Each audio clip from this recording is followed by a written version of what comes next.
you arrive here. And you know, we've had 10 million people arrive in Texas since 2000, added to our population. But no one moved here. They arrived here and Texas moved into them. You get the boots, the Capitol, the Alamo. You find the best barbecue in the country. You find the best people in the country. And you find a state that is standing in the brink of freedom and liberty and conservative thought, that's ready to fight for everything that you hold dear, wherever you live in America. Right here in Texas.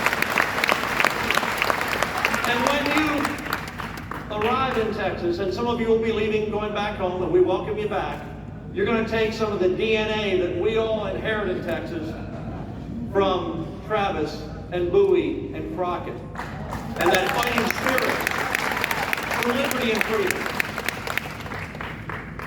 I was honored to be asked by Donald Trump to be his campaign manager in 2016 and again in 2020. And I spent the time with him last week in McAllen, and he looked over and he said to me, "Dan, are you ready for one more in 2024?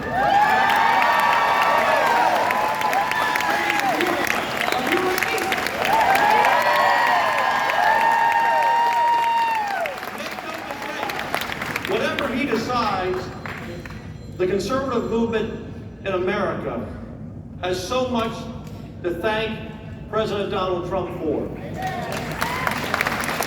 He did something that's rare in politics. He said what he was going to do. He did what he said he would do, because that's what you're supposed to do. And that's a message for everyone in elected office. Say what you're going to do. Do what you said you would do, because that's what you're supposed to do. His policies will live on forever. He has taught America to stand up and fight for this nation, because this is the time, and make no mistake, this is not just about Democrats and Republicans. This is about darkness and light. This is about goodness and evil.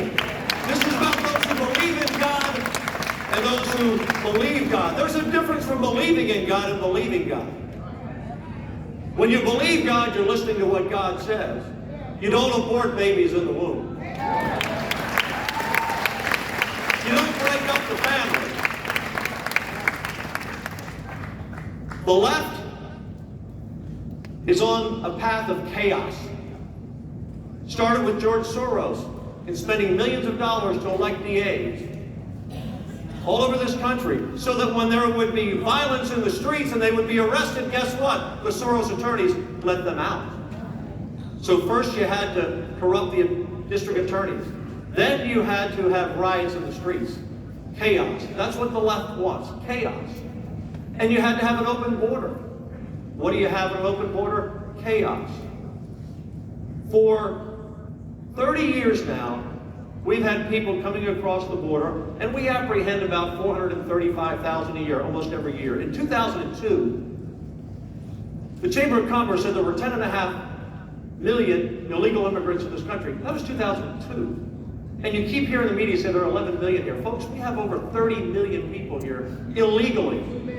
And now we are facing apprehending 2 million this year crossing the border. And if we catch 1 out of 3, that's another 4, 5, or 6 million crossing the border. The U.S. Constitution says in Article 4, Section 4, the U.S. government must guarantee to every state a Republican form of government and protect each state from invasion and domestic violence. This administration and the Biden and Harris are violating the Constitution, Article 4, Section 4, that not one founding father ever dreamed that we'd have a president one day that would want to destroy our borders, that would celebrate violence in our streets. The Constitution was not written for a party with a label of Democrats. It was not written for a president named Biden, because they don't honor it. They don't respect it. They want to tear it up. And they're trying to tear it up every day. And you see it every day. What's happening on the border today